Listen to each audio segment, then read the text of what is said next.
Livro Crescendo em Graça, capítulo 12, Desconfiança. Silvia Sierra. Numa cinzenta tarde de abril, Silvia Sierra exibe aos amigos seu jeito particular de ser. A professora do curso primário veste uma blusa da mesma cor de suas bochechas rosadas. Sentada do lado do esposo, Sandro, um engenheiro de sistemas de sucesso. Ela mostra um sorriso em sua face. Durante o almoço, Silvia parecia estar pensativa. O mundo interior das pessoas lhe fascina tanto que até gostaria de ter sido psicóloga. Seu olhar parece atravessar a mente dos outros. Não há como evitar. Seu amor e seus preconceitos surgem dessa observação. Além de ser uma profissional competente, ela também é uma mulher de sentimentos fortes, capaz de deixar de comer para oferecer pão ao faminto. Contraditorialmente, porém, ela é de colocar uma pessoa em sua lista negra apenas por observá-la. É um hábito contra o qual Debalde tem lutado para se livrar. Eu sei que o almoço hoje, em sua casa, foi apenas um pretexto. Não estava lá por causa dos deliciosos canelones que nos serviram. Sandro insistiu que eu fosse até sua casa porque ele ama sua esposa e quer ajudá-la. Ultimamente ela anda nervosa e deprimida com sua situação financeira e da família. O dinheiro não dá para nada, eles correm o risco de perder a bela casa e vivem discutindo por causa de coisas insignificantes. No entanto, as dificuldades que enfrentam são, em realidade, só a exteriorização do verdadeiro problema. As raízes ocultas se movimentam no coração de Silvia, onde os olhos humanos não podem ver, se estendendo por debaixo do terreno de suas ideias e sentimentos, arranhando sua personalidade, ferindo sua alma e deformando a sua visão da realidade. Depois do almoço, nós nos sentamos na sala. Eles moram numa casa com janelas amplas e cortinas escarlates, como detalhes dourados. Há muitas plantas na sala, onde se destaca uma estante com diversos livros. As coisas não vão bem com a gente, pastor, começa Sandro. Éramos uma família feliz. Como qualquer casal, tínhamos às vezes opiniões diferentes sobre muitas coisas, o que causava discussões, mas a situação está ficando insuportável. Silvia escuta em silêncio. Nada diz, só ouve, pensa e observa. Essa é sua principal característica, observar e analisar. Tem sentimentos nobres, mas não é movida a sentimentos, ela é muito racional. Por isso, só escuta o que o esposo diz e fica pensando. Eu o convidei, continua Sandro, porque precisamos de sua ajuda. Silvia admira muito seu ministério e tem grande respeito pelo senhor. Por isso, tenho certeza que os seus conselhos serão valiosos. Então, quem passa a observar sou eu. Eles formam um lindo casal. Atravessaram um momento difícil e ainda o atravessam. Há nuvens no céu azul de suas vidas, porém o brilho de seus olhos expressa o desejo de recuperar aquela felicidade que repentinamente desapareceu. Qual é o problema? Você poderia ser um pouco mais específico? Sandro hesita. Quer contar, mas está receoso. Olha para a esposa como se pedisse a licença para falar. Ela muda de posição no sofá, observando as gotas de suor correr pelo rosto do esposo. Vocês parecem uma família feliz. Deus lhes deu 3 preciosos filhos e esta bela casa. Ambos têm um excelente emprego, estão na igreja. O que está acontecendo? Silvia finalmente quebra o silêncio. Pode contar? Não tenha medo, conte! Sandro começa então a falar. Repentinamente, sem meias palavras, envergonhado, ele diz: que nós não devolvemos o dízimo. Agora diz a ele por quê? Continua ela, de uma forma bem aborrecida. Sandro sofre. Para ele, é difícil dizer o que está para contar. Ela não confia nos pastores. Acredita que os líderes usam o dinheiro de Deus incorretamente. Ela suspeita de todo mundo. O momento é de tensão. É incômodo e desagradável. Eu simplesmente os escuto.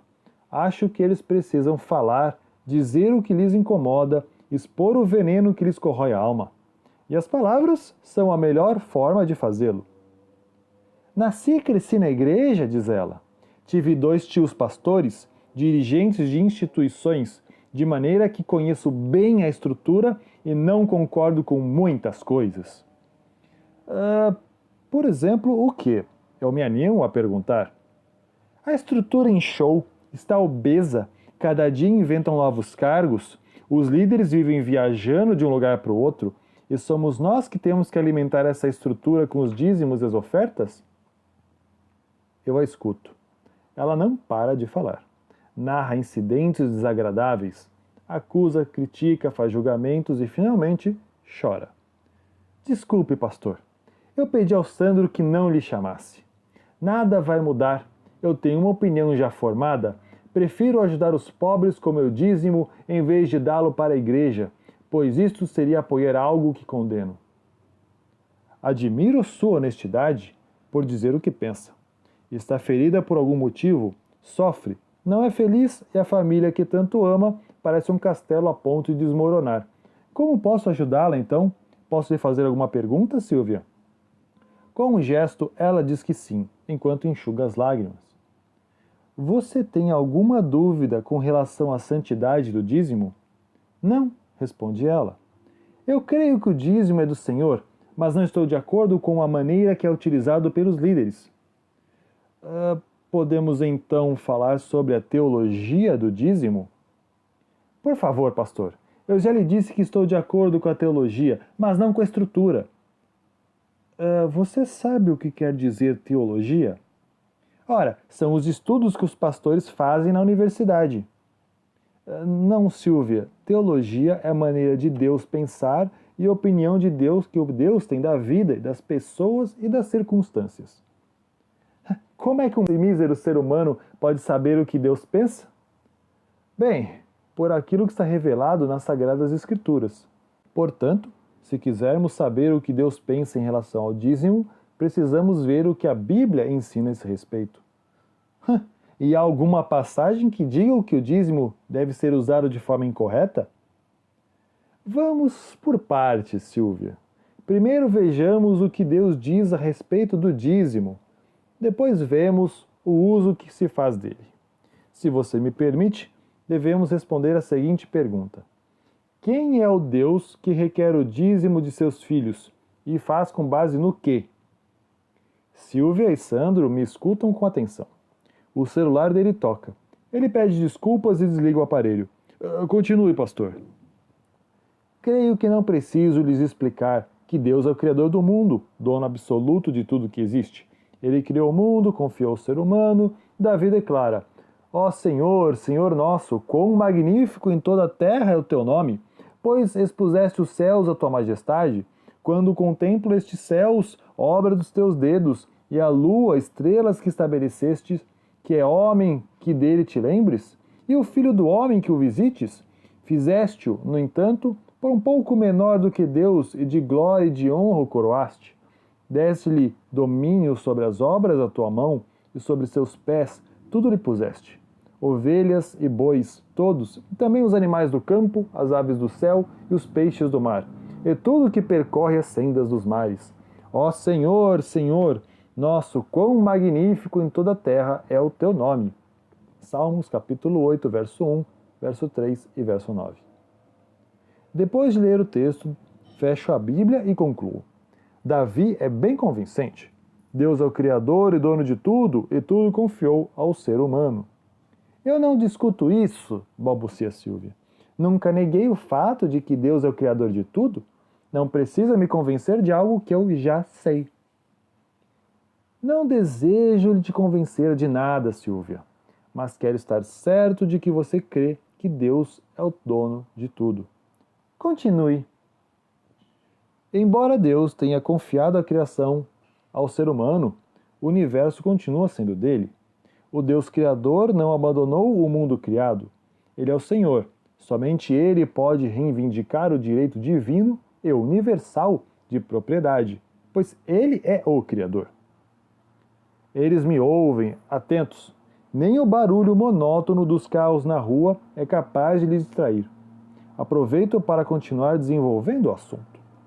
Mas o poder criador de Deus não é o único motivo pelo qual Deus reivindica o dízimo. Seu amor e sua bondade também são motivos para isso. Deus não é proprietário do universo por razões egoístas, mas por amor e bondade. Sua misericórdia se manifesta pela preservação da vida. A expressão desse amor é a constante disposição divina de entregar, dar e compartilhar. Manifesta-se o poder de Deus no bater do coração, na ação dos pulmões e nas correntes vivas que circulam pelos 1000 diferentes condutos do corpo. Somos devedores a Ele, e por todo o momento que existência, e por todos os confortos da vida, as faculdades, as habilitações que levam o homem acima da criação inferior. São dons do Criador. Ele nos cumula de benefícios, somos devedores a Ele do alimento que comemos, da água que bebemos, da roupa que vestimos, do ar que respiramos. Sem a sua especial providência, o ar estaria cheio de pestilência e de veneno. Ele é generoso, benfeitor e preservador, o sol que brilha sobre a terra embeleza toda a natureza, a encantadora e solene luminosidade da lua, os esplendores do firmamento salpicado de brilhantes estrelas, as chuvas que refrescam a terra e fazem florescer a vegetação, as preciosas coisas da natureza em toda sua variada riqueza, as árvores altaneiras, os arbustos e as plantas, grão tremulante, o céu azul, a terra verde, a mudança do dia e da noite, a renovação das estações, tudo fala ao homem do amor de seu Criador. Conselho sobre Mordomia, página 17. Sandro observa sua esposa. Ela continua calada, quase imóvel, ouvindo e observando. Nenhum dos dois se dispõe a dizer o que está pensando, mas tenho certeza de que na mente deles os conceitos se acumulam para ser processados. O amor de Deus, continua explicando, não somente nos proveu coisas materiais para viver, como também moveu Jesus a morrer na cruz para nos resgatar do pecado. Pensando nesse sacrifício incomparável, o apóstolo Paulo pergunta: acaso não sabeis que o vosso corpo é santuário do Espírito Santo que está em vós, o qual tendes da parte de Deus e que não sois de vós mesmos? Porque fostes comprados por preço. Agora, pois, glorificai a Deus no vosso corpo. 1 Coríntios capítulo 6, versos 19 e 20. Silvia gosta muito de prescrutar o interior das pessoas, mas não percebe que desta vez sou eu quem avalia cada gesto, cada olhar, para entender o que se passa em sua mente.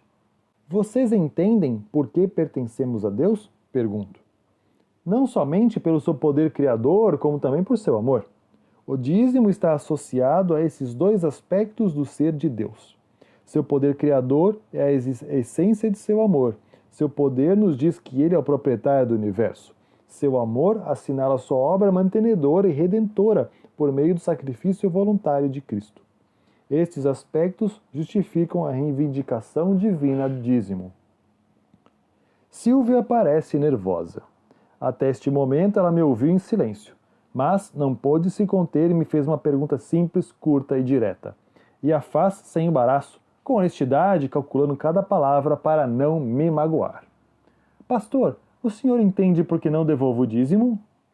Acho que sim. Mas eu acho que não, ela replica. Eu não nego que os meus dízimos pertencem ao Senhor. Aceito o que as Escrituras dizem. Você realmente crê que os dízimos pertencem ao Senhor? Então por que não os devolve? Para a igreja? Não! Ela responde, quase irritada. E por que não?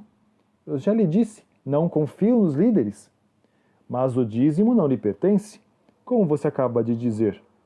E não é seu, então entregue-o para a igreja. Para que eles usem da maneira que quiserem? Ninguém usa o santo dízimo da maneira que quer, Silvia. A igreja tem um sistema de auditoria que revisa o uso de cada centavo. A igreja não é dirigida por um único ser humano ou por um pequeno grupo de pessoas que se reúnem para decidir o emprego do dízimo. O senhor não sabe de nada, pastor. Como não sei? Passei toda a minha vida no ministério, consumi meus anos cumprindo a missão que Jesus nos deu, ocupei cargos administrativos dentro do que você chama de estrutura. Conheço essa igreja como pouca gente, por dentro e por fora. Você realmente acha que eu não sei? Silvia se emociona. Ela tem uma ferida aberta no coração, uma ferida que não para de sangrar, que dói e que não a deixa ser feliz. Sua rebeldia e sua honesta incredulidade em relação aos líderes da igreja a acompanham há muitos anos. Essa desconfiança nasceu em sua mente como um tipo de defesa para coisas piores. A origem de sua desconfiança deve ser procurada em sua juventude, quando foi noiva de um estudante de teologia que a enganou de maneira terrível. Aquele rapaz possuía um defeito de caráter que não a conduzia com uma vida para o futuro pastor. Mais tarde, ela viu aquele homem entrar para o ministério e não podia aceitar que alguém assim pudesse realmente ser um pastor. Silvia, você é uma mulher inteligente. Você sabe muito bem que em todas as áreas da atividade humana pode haver pessoas boas e más, dignas e indignas.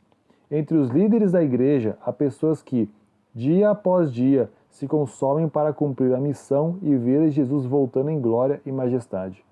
É possível que também haja pessoas que sirvam a Deus por motivos egoístas. Mas ninguém pode julgar os outros, e seu dever para com Deus termina no momento em que você entrega o seu dízimo com uma expressão de adoração, gratidão e reconhecimento da autoridade de Deus. A partir deste momento, sua responsabilidade se encerra e passa a ser das pessoas que usam esse dinheiro sagrado. Eu sei que ela entende isso.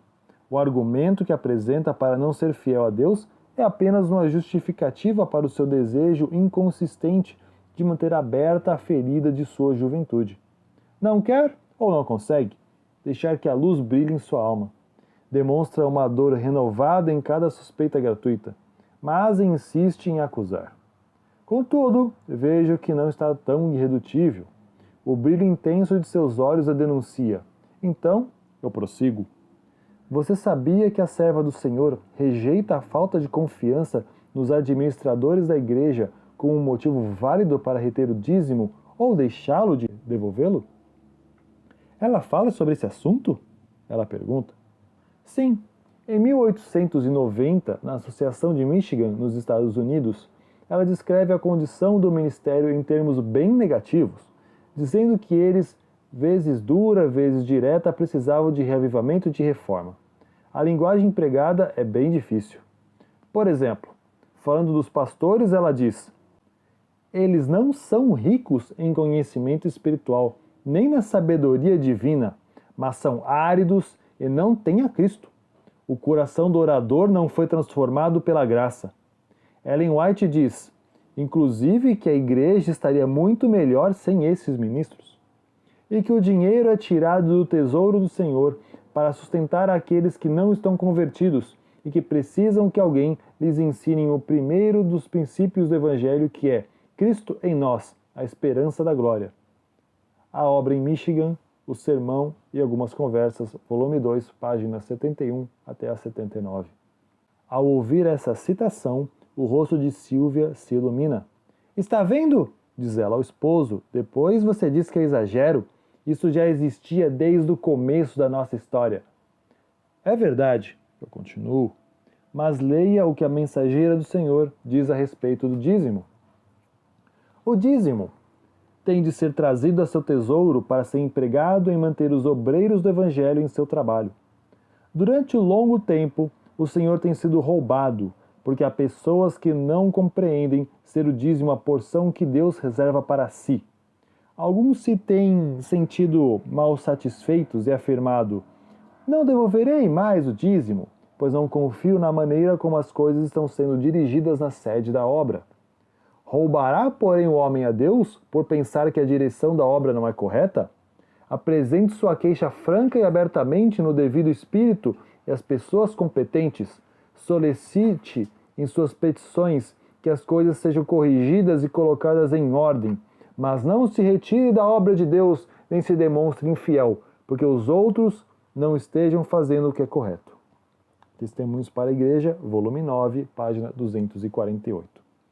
Em outra ocasião, ela descreveu: o Senhor falou com relação a dar os dízimos. Ele disse: trazei todos os dízimos à casa do tesouro, para que haja mantimento na minha casa.